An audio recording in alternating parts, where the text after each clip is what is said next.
Good Friday morning to you. Thanks for joining us on KARE 11 News Now. I'm Michelle Beck. It is day 5 of State Senator Nicole Mitchell's burglary trial. And soon the case is expected to go to the jury. That's after Mitchell spent hours on the stand yesterday testifying in her own defense. Her team has 2 more witnesses to call this morning before closing arguments are set to begin. Here's our Audrey Russo. Right, the jury is set to hear testimony from 2 more defense witnesses this morning. This after hearing 5 hours of family drama through Senator Mitchell's time on the stand yesterday. Mitchell is facing burglary charges, and the prosecution must prove she not only broke into her stepmother's house, but intended to commit a crime like theft. In video footage of her arrest, the state senator told officers she entered the home to get some of her father's mementos. But on the stand, Mitchell claimed she was attempting to check on her stepmother, who she says has worsening Alzheimer's disease. Prosecutors questioned that explanation, and they questioned Mitchell's decision not to tell officers about her concerns over her stepmother's health last April. You've talked about paranoia and triggers and things of those natures. Would you agree with that? Yes. My objective was a welfare check. And yet, in 37 and a half minutes with Officer Sternhagen, you never mentioned that once. Objection asked and answered. Sustained. Now, the defense went on to show a lengthy texting exchange between the women from about a month before the arrest. They were arguing over when to bury the ashes of Mitchell's late father. Mitchell claims her stepmother had suddenly moved up the date to exclude her. Audrey, thanks. We also know the jury will have to decide whether they believe Senator Mitchell's testimony from yesterday or what she told police during her arrest last April. Overnight, House Republicans gave President Trump's spending bill the final stamp of approval with 216 votes. The president's bill cancels $9 billion in spending that Congress had previously approved. At the same time, President Trump is dealing with some newly announced health issues that are considered common and not overly concerning. The White House says it is not slowing him down. And add to all this, President Trump is announcing he wants more documents released in the Jeffrey Epstein case while urging his supporters to move on. NBC's Alice Barr is in Washington with all those details. The resolution is adopted. New overnight, the House giving final passage to a bill that claws back $9 billion in spending Congress had already approved. We thought it was a waste of taxpayer funds. We're going to downsize the scope of government. Speaker Johnson calling it the first of multiple efforts to cancel already approved funding, something that is rarely done, this time targeting $8 billion in foreign aid, including global health, and $1.1 billion from public broadcasting. NPR and PBS, long sought cuts by many Republicans, though 2 GOP members joined all Democrats opposing the bill in the House and 2 in the Senate. It was basically an effort, a partisan effort to undo the bipartisan work that we had done. I'm very concerned about what the impact will be on the emergency alert system in states like Maine. Also overnight, the House Rules Committee advanced a resolution calling for more documents to be released in the case of sex offender Jeffrey Epstein, as President Trump, working to quell growing anger from some of his supporters, asked Attorney General Pam Bondi to make grand jury testimony public. Bondi quickly saying she's ready to move the courts today to unseal the transcripts. All that as the White House revealed a new diagnosis for President Trump: chronic venous insufficiency. A benign and common condition, particularly in individuals over the age of 70. The news coming after images of apparent swelling in the president's ankles and bruising on his hands drew attention. The administration noting there are no signs of more serious health concerns. Medical experts say the president's condition that causes swelling of the legs because of blood pooling in the veins occurs in up to half of all adults over 70. The White House released a physician's letter noting that after testing of the president's heart and kidneys, he remains in excellent health. In Washington, Alice Barr, NBC News. And President Trump is expected to sign his $9 billion spending cuts package into law today. A third suspect was arrested in connection to the Boom Island Park mass shooting. He'll make his first court appearance this afternoon. That shooting killed a young mother and injured 5 others. According to charging documents, 23-year-old Declan Maston Wilson was involved in an ongoing feud with 2 rival gang members, one of them now paralyzed because of the shooting. A witness told police they saw Maston Wilson fire shots toward those 2 men. This morning, we're digging into the Minnesota law that gives a second chance to juveniles sentenced to life in prison. It comes as David Brom, convicted of killing his family with an axe when he was 16 years old, is set to be released from prison later this month. Araya Katane has more on the implications of this law.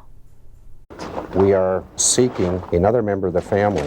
It's age 16. In less than 2 weeks, a Rochester man who murdered his parents and 2 siblings with an axe as a teenager will be released to a halfway house in the Twin Cities after serving almost 40 years in prison. Mr. Brom is eligible to be considered for parole. The research is actually pretty remarkable that very few folks who were sentenced as children and who have served decades in prison are going to reoffend. Rachel Moran is a professor and founder of the Criminal and Juvenile Defense Clinic at the University of St. Thomas School of Law. Moran, who has no affiliation with David Brom's case, explains that his release is made possible by a state law enacted 2 years ago. At first, that chance either didn't exist at all or would not have existed for many, many decades. The law requires a special board to review cases of people who were sentenced as juveniles to life in prison. 37 years and you've had 1 violation. The board, which formed in 2024, considers those who've served 15 or more years for possible release. I think it's really important to be able to assess how someone has changed, especially someone who may have been 15, 16, 17. When they're in their 30s or 40s or 50s, they're likely to be a really different person. Data from the Minnesota Department of Corrections shows last year, 23 people convicted of murder as juveniles had a hearing under the new law.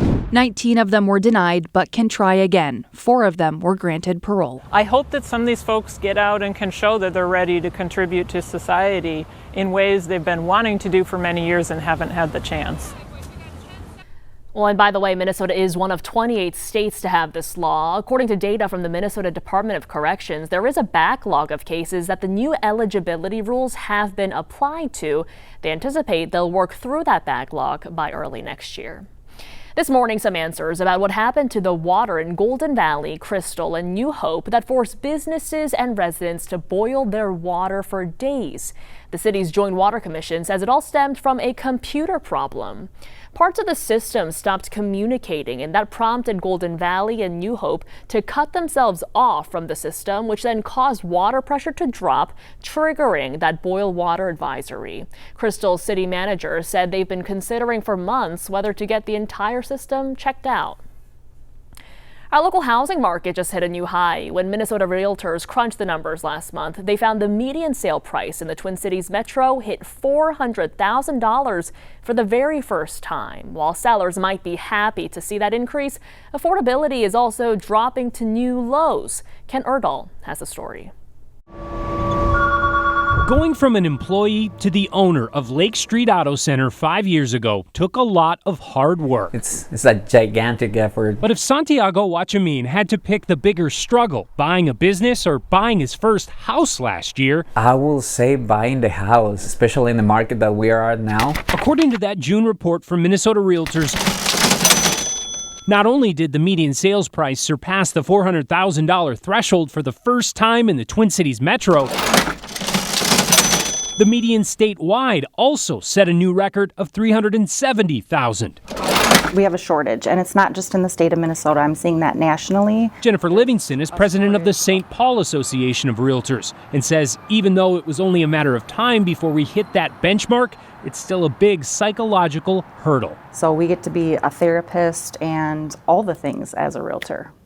Especially now. Yeah. And at a time when a key local affordability index also tumbled to a new low, due in part to mortgage rates sitting just below 7%, she's not just concerned about first-time homebuyers staying on the sidelines. One of the biggest challenges we're seeing right now are the people that are locked into the low interest rates some 2 to 3.5%, and they don't want to get rid of that interest rate, so they are not selling their home. Though it sounds bleak, she insists hope and the right home is attainable. I always tell people, I'm going to hold your hand the entire way.